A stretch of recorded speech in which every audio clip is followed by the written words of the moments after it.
Jumalale, kes on meie tugevus.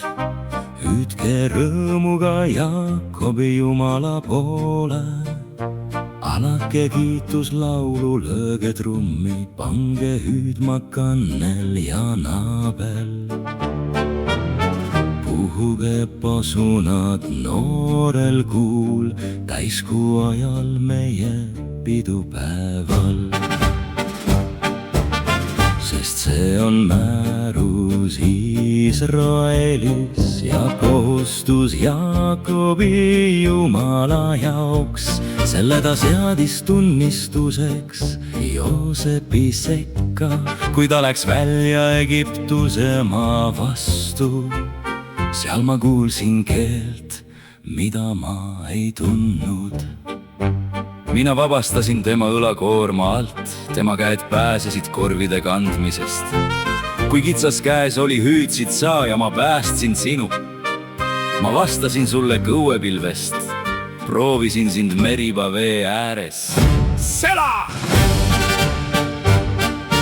Kuule mu rahvas, ma hoiatan sind. Iisrael, kui sa ometi kuulaksid mind. Ärgu olgu su seas võõrast Jumalat ja ära kummarda võõramaa Jumala ette. Mina olen Issand, sinu Jumal, kes tõin sind Egiptuse maalt. Tee lahti oma suu, siis täidan ta.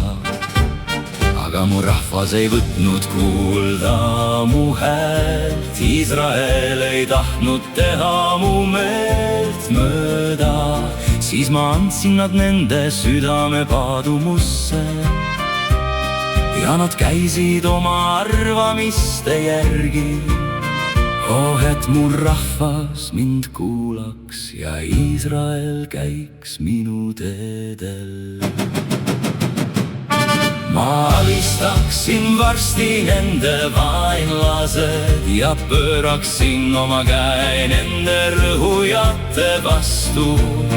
Kes Issandat vihkavad, peaksid lömitama tema ees ja nende saatus oleks igavene. Aga teda ta toidaks nissud tuumadega ja mega kaljust ma söödaksin sind küllaga.